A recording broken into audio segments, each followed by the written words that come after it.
Bismillahirrahmanirrahim. Assalamualaikum warahmatullahi wabarakatuh. Salam sejahtera, salam Malaysia Madani.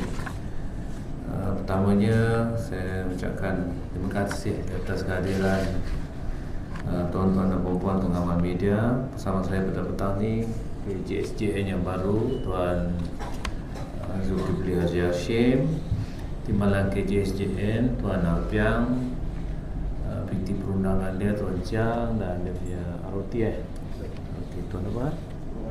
Maizul. So petang ini pernyataan media oleh Ketua Polis Kuala Lumpur, sidang media oleh Ketua Polis Kuala Lumpur adalah berkenaan dengan kejayaan Jabatan Siasatan Jenayah Narkotik Kuala Lumpur, Bukit Aman bersama dengan Kuala Lumpur merampas dadah jenis syabu dengan nilai berat iaitu 104 kilogram yang membawa nilai RM3.33 juta.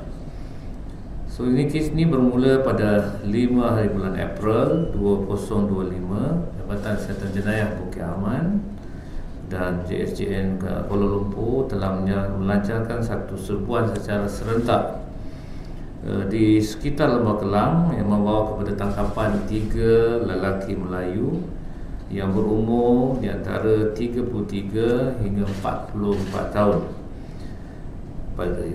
Ini pada 5 hari bulan April, lebih kurang pada 11.40 malam. Serbuan dibuat di sebuah bilik hotel awalnya di kawasan Kuchai Lama Kuala Lumpur.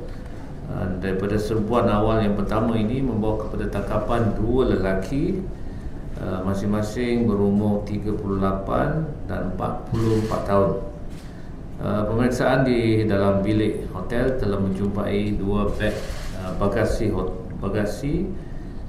yang mengandungi 70 bungkusan plastik seperti di hadapan tuan-tuan dan perempuan ini, yang disyaki berisi dadah jenis syabu anggaran berat 72.8 kg. Pada waktu yang sama, satu lagi pasukan juga telah membuat pemeriksaan di sebuah bilik di hotel yang sama dan telah berjaya menangkap lelaki yang ketiga yang berumur 33 tahun, dan pemeriksaan pada bilik berkenaan telah merampas daripada sebuah beg mengandungi 30 bungkusan plastik disyaki berisi dadah jenis syabu anggaran berat 31.2 kg. Dalam operasi ini, JSJN telah menyekat aliran kemasukan dadah ke negeri Sarawak. So, dadah ini untuk dibawa ke negeri Sarawak. Jumlah keseluruhan anggaran berat 104 kg dan nilai pasaran seperti mana saya sebutkan tadi 3.33 juta. Dadah yang dirampas ini dianggarkan boleh menampung penggunaan seramai 520,000 orang penagih dadah pada satu masa. Modus operandi sindiket ini adalah menggunakan perkhidmatan kurier yang dijadikan sebagai kedai dadah untuk membawa dadah ke negeri Sarawak melalui perkhidmatan udara daripada KLIA ke lapangan terbang Miri Sarawak. Sindiket ini dipercayai telah baru saja aktif sejak bulan Januari 2025, dan kedua mereka yang ditangkap ini telah pun dibuat ujian saringan. Dua daripada mereka positif dadah morfin, dan dua daripada mereka juga mempunyai rekod lampau. Satu rekod dadah bagi penama yang pertama tu, satu rekod dadah, dan satu lagi di bawah Seksyen 506 Ubutan Jenayah. Manakala penama yang kedua, suspek yang kedua tu ada rekod khianat. Kes ini disiasat di bawah Seksyen 39B ADB, dan jika disabit kesalahan, hukuman gantung boleh dijatuhi hukuman gantung sampai mati atau penjara seumur hidup dan sebatan tidak kurang daripada 12. Semua subjek ini telah ditahan riman. Tempoh riman yang pertama tu 6 April sehingga 12 hari bulan, hari ini sampai besok lah, bagi bantu siasatan, dan riman ini akan disambung.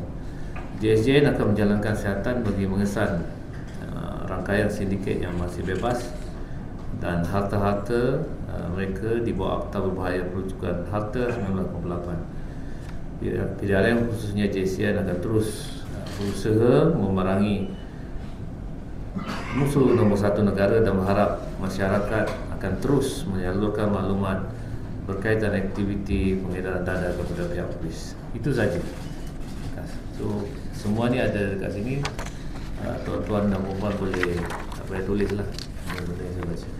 Any question? Suspek semua ada kerja? Dia orang ada kerja ke atau? Inilah kerja dia. Kerja dia ni. Ini kerja. Datuk, mereka dibayar berapa untuk satu trip? Berapa bayar? 10,000, 8,000. Ada dua 10,000. Ada jumlah tu berbeza-beza. Ada yang 8,000, ada yang 10,000 untuk penghantaran ni. Kalau tengok nilai ni banyak 3.33 juta. 8 ke 10,000 upah dia. So maksudnya suspek ni adalah untuk kuliah lah? Kuliah, kedai.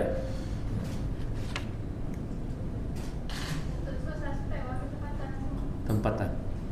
Ayah Sarawak. Sarawak. So boleh tahu berapa lama ketiga-tiga suspek berada di hotel dan datang di Puroni dan bagaimana? Check-in 4 dan 5 hari bulan. Dua check. Dia check-in tu pada 4 dan 5 hari bulan. So kita maknanya hari tangkapan tu pada 5 hari bulan lah. 5 hari bulan. Tapi ada yang check-in pada 4, ada yang check-in pada 5. Bagaimana jauh Puroni datang tu setakat ni kesihatan? Masih dalam kesihatan Masih dalam kesihatan. Cukup, jangan tanya banyak-banyak. Dicakap dia dihantar ke Sarawak dia. Dicakap hantar ke Sarawak. Secepat mungkin lah. Mana boleh lama-lama.